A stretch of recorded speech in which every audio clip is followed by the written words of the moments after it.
We live in a world which is going through turbulent times. Our rich intellectual traditions could provide solutions to many of our problems today. But to find remedy, we need to invoke our rich traditional thought systems which have been relegated to the background. Today I have with me a very special guest who teaches Indian intellectual traditions at the JNU. Welcome to The Matrix. Dr. Manindra Nath Thakur teaches Indian intellectual traditions at the Jawaharlal Nehru University. He has initiated a number of research programs aiming at making social sciences socially more relevant. Welcome to the show, sir. Thank you. I begin by asking you, sir, do you think that we Indians have paid enough attention to our intellectual traditions?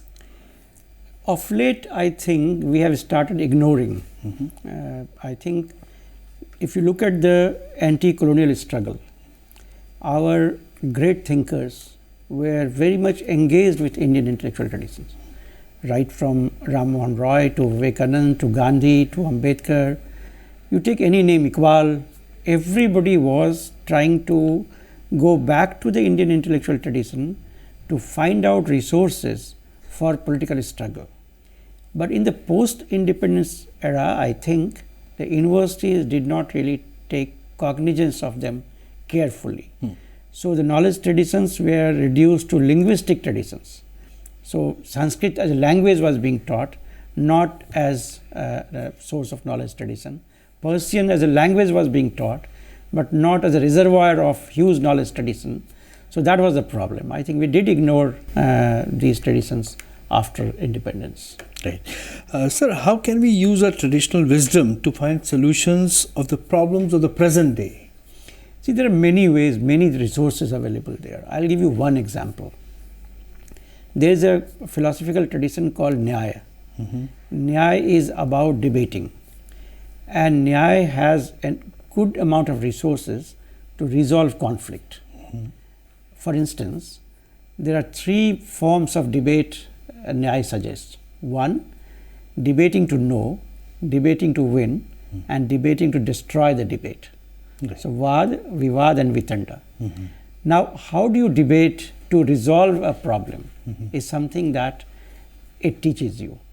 So, when you are engaging in a dialogue, the dialogue, what are the contents of dialogue? What are the steps of dialogue? We can learn from there. I give you another example. There is a concept in Indian tradition of Purvapaksh and Uttarpaksh. Right. Now, if you take two conflicting parties and tell them that in first half, both of you will have A as Uttarpaksh and B as Purvapaksh, and then you change their sides, ask them to now argue from other point of view. Right. And see how conflict can be resolved. I mean, I've used it several times and that has really helped us. So, conflict resolution, for instance, can be modeled around one of the great philosophies of Jainism called Anekantvad. Right. Gandhi was an Anekantvadi and from where he drew his idea of Satyagraha. So, there are enough resources in Indian intellectual tradition where you can find out such models to resolve conflict. And why I am saying this, imagine Asia has always been multicultural, multilinguistic, multi-religious society, and we have no history of major wars. Right. How could we manage that? Because we have good number of techniques and methods to resolve these conflicts. Yes. Look at the Sufis, look at the Bauls from Bengal. Yes, of course. They all have different kinds of techniques of resolving conflict. Yes. So I think we have enough resources from where we should draw things. Right. Also, sir, this the intellectual traditions which we had were like a stream which is flowing, and it was flowing very well up to the Muslim rulers. Even if we talk about Dara Shikoh, his book called Majmal Bahrain, it is such a lovely piece of effort to understand our rich intellectual traditions and make sense of it. And it's like quite an effort to first to translate it and then to absorb the ancient knowledge. But in between, after the colonial period, we have seen that stream along its way somewhere, it had a lot of obstructions, and then our knowledge systems were kind of relegated to the background. What is your take on this? True. If you look at the Indian history, history of Indian knowledge tradition, you will find that there are several phases where such dialogues have happened.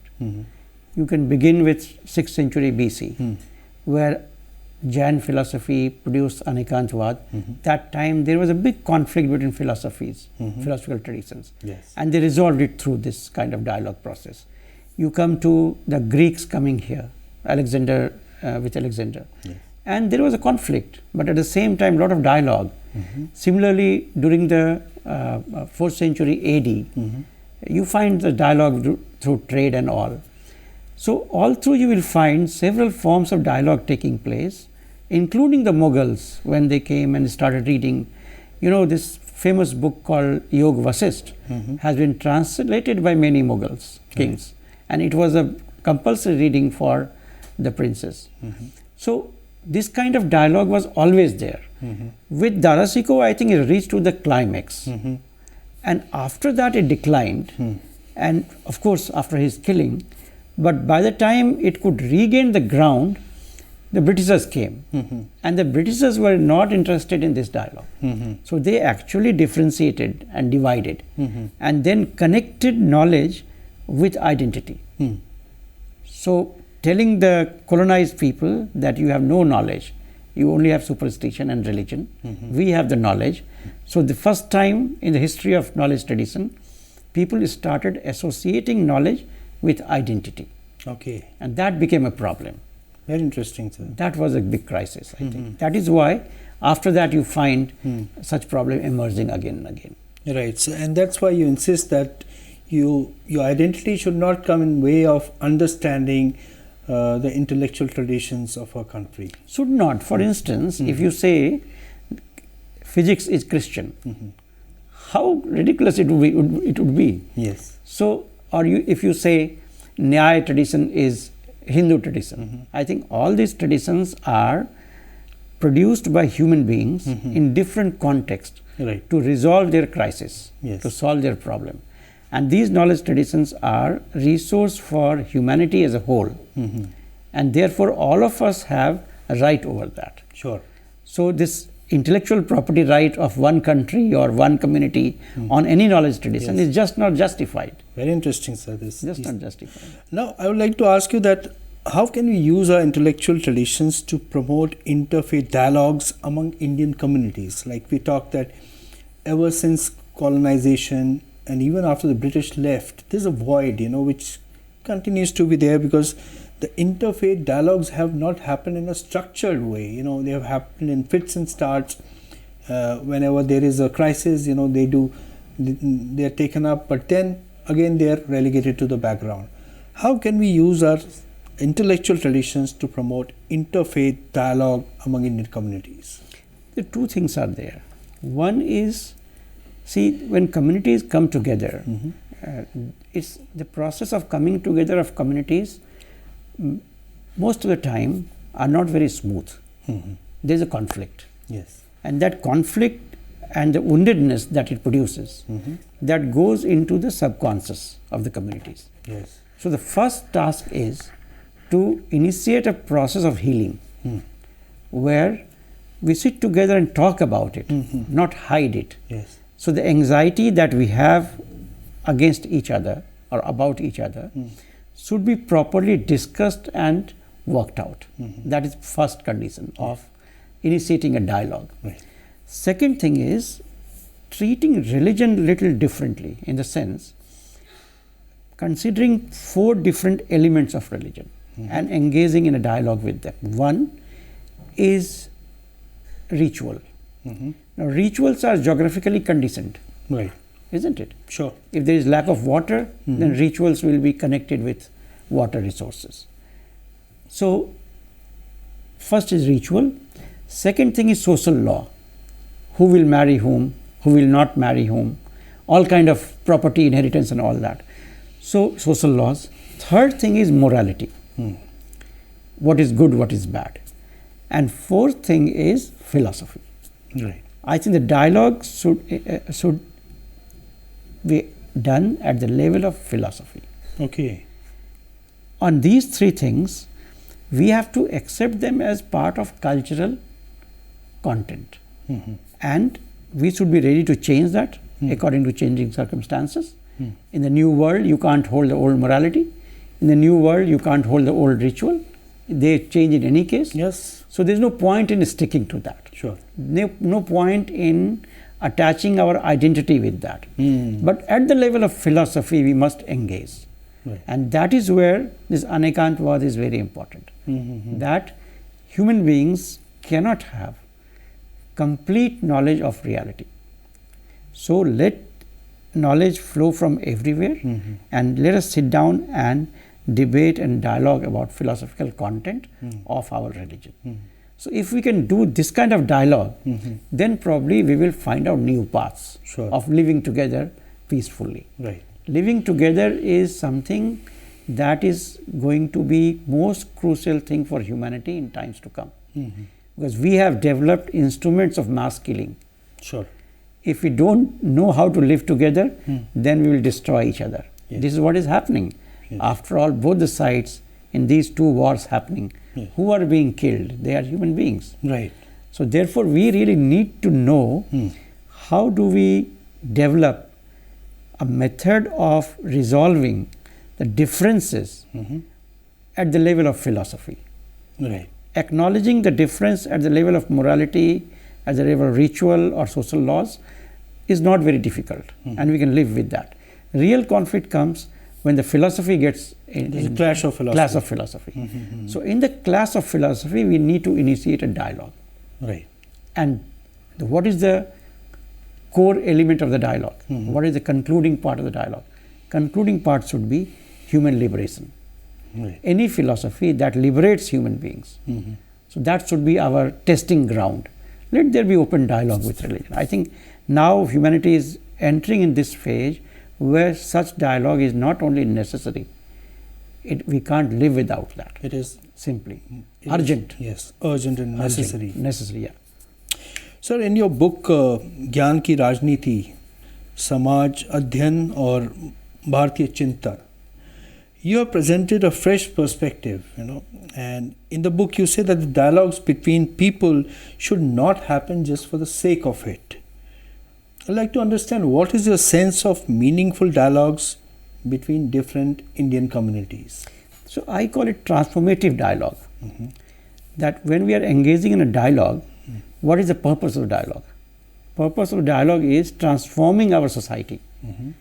And what is the model of new society that we are thinking of?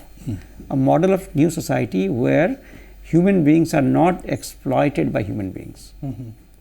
So let there be a dialogue between different communities and expose all possible structures of domination that we are practicing. Be it caste, be it gender, be it class.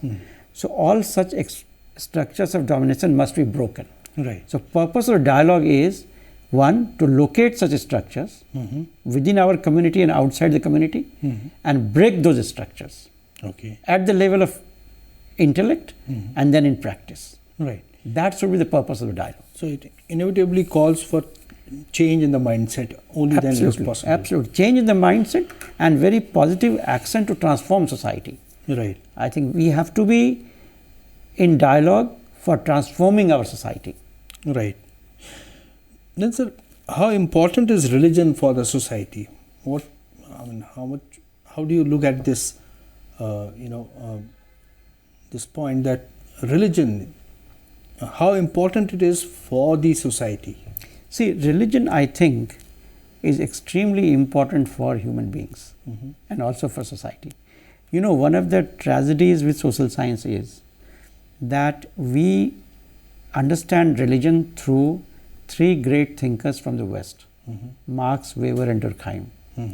Now, none of them were living in either a multi-religious society or they had deep experiences of a society where religions were born. We are living in societies where religions are born. Right. Right. There are three kinds of societies. Religions are born, religions have transmigrated, and religions have been transported. Yes. So Europe is a society where religion is transmigrated, Sure. And Russia was a society where religion was transported, mainstream religion. Yes. We are a society where we have produced number of religions. Sure. Right, so it is deeply in our consciousness. Therefore, if you read Ambedkar, if you read Iqbal, if you read Tagore, if you read Gandhi, nobody says that religion is not important. All of them say religion is very, very important. But then they redefine religion. What is religion? Religion is liberative. If religion is not liberative, it cannot be religion. Right. Purpose of religion is not to humiliate human beings, not to demolish humanity, but to produce humanity, but to create a society which could be good for living. Yes. In that case, what is religion then? I think, to me, religion is a knowledge system. Which kind of knowledge system? A knowledge system which tells us not only about the material world, but also our spiritual dimension. Right. The problem with the modern philosophy is that it does not take cognizance of our spiritual aspect. Yes. So religion takes cognizance of our spiritual aspect, and therefore religion is extremely important for us. Without spirituality, we will not remain human beings. I think I give a statement that spirituality is as integral to human beings as sexuality. Right.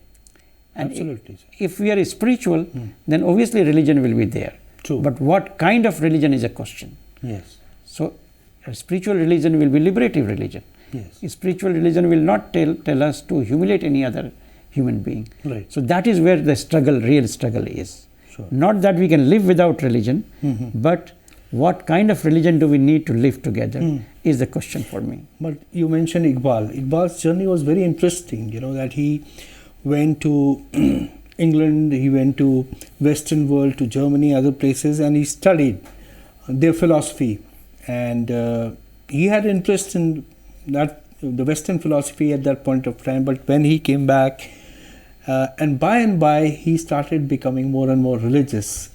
So his journey is very different. So all of them, Yes. Even Tagore, fully influenced by Western ideas, Gandhi, so much influenced by Ambedkar was very modernist. Right. Yet all of them said that spiritual is important, religion is important. Yes. Why did they say that? Because I think they had the experience of living in a society where religions are born. Yes. And there is a significant difference in such kind of societies. Right. Because we are spiritual, generally speaking. All human beings are spiritual, but probably, geographically speaking, or I don't know what is the reason behind that, Right. but you will find Asian societies being deeply spiritual, and they don't hesitate in expressing their spirituality. Now, under the influence of modernity, the Western societies have abandoned this idea, but they come back again and again to this. And therefore, today, Buddhism is becoming very important there. In the People Western, are Western world. Yes. I remember a novelist, Michel Houellebecq, a French novelist. He has written a novel called Atomized. This novel suggests that basically depicts the French society where people are completely atomized. And the protagonist is a genome scientist. Okay. And he is frustrated by atomization. And at some stage he says, look at the society. What kind of society do we have? In this colony where I stay, thousands of houses are there, and 70% of them are occupied by single individual. And then at the end of the day, he is missing, his car is found near seashore, and people are guessing that he has gone to Tibet to become a Buddhist. This only shows the journey that how this atomization Yes. of individuals Yes. has become a problem for them. Right. Now, where is that philosophy that will produce the collective? I think that comes only from religion. So I remember a professor of sociology from Delhi University, JPS Oberoi, who used to say religion has a future. But that's how we connect to each other. Sure. That's how we know that what is good, what is bad. Absolutely. So I think that's very important for me. Yes, and like going back to Iqbal, Iqbal had at the fag end of his sort of life or career, he had altogether written off Western philosophy. He said that's bogus. There's nothing in it. But I will ask you, why do you teach Indian intellectual traditions? You're not absolutely critical of the Western intellectual traditions. Should we Indians entirely rely on our traditional wisdom, or should we also accommodate Western thought systems as well? Relying only on traditional wisdom would be disastrous. You know why? I raised this question to the Persian and Sanskrit scholars. Look, despite having huge scholarship available in India, they could not tell us that what was happening when the colonialism came to India. Right. The first person who could tell us that you are being colonized, your resources are being taken away, was Dadabhai Naroji. Yes. How could he say that? Because he was watching us from there. So this is very important to understand, Yes. that the way the world has grown, our intellectual traditions may not have resources to understand the new developments. Right. Therefore, knowledge traditions in the West, not to be criticized, not to be attacked. What is to be attacked is when they say that this knowledge tradition is the only knowledge tradition and you don't have a knowledge tradition. Yes. That has to be, colonization has to be attacked. Yes. But as I'm saying, that human beings in India or in Arab world or in Africa or tribal communities have produced knowledge, Right. and that knowledge is important. Similarly, the knowledge produced by the West is very important. I mean, at the moment, that is the dominant knowledge. Sure. So therefore, saying that we don't want to engage with that, we can do with our own wisdom only, that would be disastrous. We need to have a dialogue with them also. Right. And improve upon that. A new knowledge has to be created by engaging with the new thing that they are producing and other things available everywhere. So this kind of dichotomy between East and West, I don't think that will work. Right. Sir, do you think that we have addressed the religious differences in our country in the manner they should have been since Indian independence? No, I think what happened, the middle class which took charge of intellectual activities in India, they became so-called secular. And for them, secular meant don't engage with religion. Okay. So they don't study religion. Look at the Indian universities. Nowhere you will find any department of study of religion. Religion that influences our individual and collective life so much, our political life so much, there is no study of that. Right. So I don't think we really did that carefully. Instead, I would have really be happy if you study religion, engage with that, engage with the communities on the ground of religion. There is no harm in doing that. Yes. But that is what is influencing our life. Right. And that would have transformed us. Now, many of my colleagues who have been advocating secularism since long, they are now suggesting that one mistake they have committed is that they did not try to understand religion. Right. Without understanding, they try to ignore that. Right. And in fact, jokingly, I say to my couple of professors who have been writing on secularism that you kept writing on secularism and people kept becoming communal. Yes. So more you wrote on secularism, more communal people became. Absolutely. So what was the problem? Exactly. So I think this is something that we have to understand, Right. that after independence, our universities and the middle class and the intellectuals did not give enough attention to the issue of religion and the issue of inter-community relationship. Right. The anxieties that communities have, see, these anxieties are available for political groups to be used. Since we did not resolve the anxiety, therefore some political groups can easily use They that. got the scope to Scope. They raise the emotions Right. and they win the elections. So we really have to diffuse that. Right. And this is due to not knowing each other also. Right. So suspicion has been created. For instance, I want to do a project in Delhi. How many schools are there where you have multicultural students community? It's not there. Yes. Surprisingly. Now, the common shared values that you had due to studying together, if that is missing, then you cannot hold the society together for a long time. Exactly. That's a very idea. Bring Isn't it? together Bring people together. from different backgrounds. If I have many friends from different communities in the school and we study for 7 years, some crisis happens tomorrow, there is a possibility of engaging in a dialogue. Sure. Now, if I don't know the other at all, Yes. then I will create a stereotype about the other. Yes. Muslim to hota hi aise hain, Hindu to hota hi aise hain. And then the ruling class will survive on that Yes. that kind of thing. Right. There is a possibility. Yes, the blinkers. And of course, Yes. sir, as you mentioned that we superimpose the Western concept of secularism into our system. Yes, it doesn't work. Which was, it didn't work well for us. Now, sir, what is your concept of secularization of religions in India? You often talk about that. We'd like to understand from you. Let me talk of two things. One, I want to emphasize on this point that how this identity has become so prominent today, how we see everything in terms of identities today. Yes. The reason is that capitalism today is passing through a deep crisis. Yes, it is. And gradually, scholars are suggesting that capitalism has abandoned the idea of the common good that it had when it started. And now, gradually also, you will see human beings pushed out of the labor process because there is a total dependence on the machine. Yes. There will be a big crisis. So, how will capitalism manage itself? Capitalism uses identity politics to survive. So, state sponsors identity politics in a way.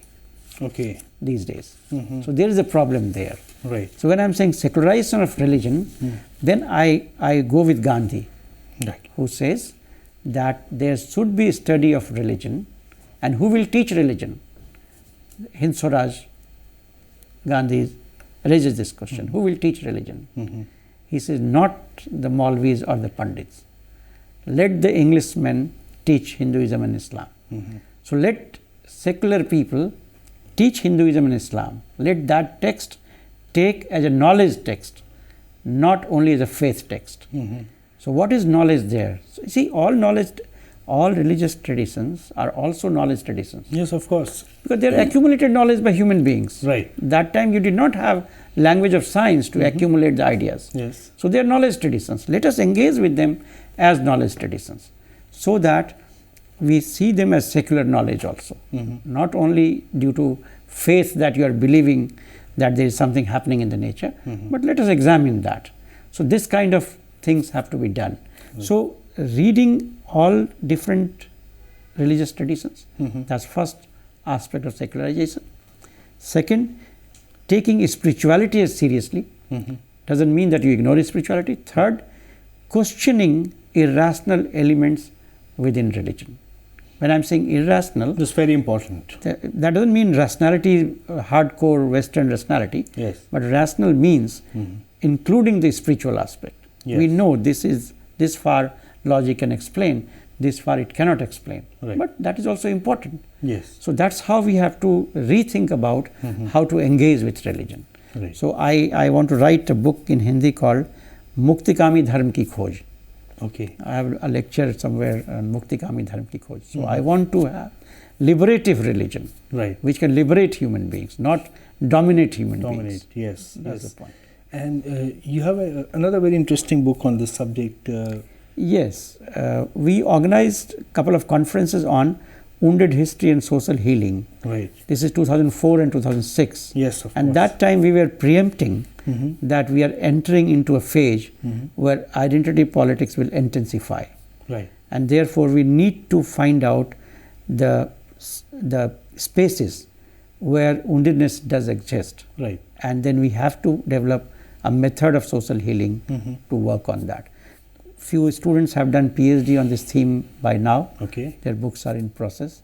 So, we are trying to kind of build an argument that when you look at a communal conflict, you don't only look at the conflict, you should also look at the cooperation during the conflict. Right. Yes. So, one of my students teaching in Jamia now, she has worked on Gujarat conflict and collected examples of cooperation between communities during the conflict itself. Wonderful. So, these are the things that one should do. Today, one of my students from Kashmir was saying that one of the most interesting concept that we are using is shared values. Shared values is very important. Yes. Values could be in conflict. Right. There are conflictual values, but shared values is more important. That's what brings communities and societies together. So, this healing project wants to survive on shared values, highlight on the shared values. Right. Wonderful, sir. That's amazing. And sir, thank you very much for being with us. And I thoroughly enjoyed this conversation with you. When we learn to understand our traditional intellectual concepts, we could bring about peace and happiness. But first, we will need to ourselves revisit our traditional wisdom. That's all we have this week. We'll be back soon with another interesting episode. Till then, goodbye from the Matrix team.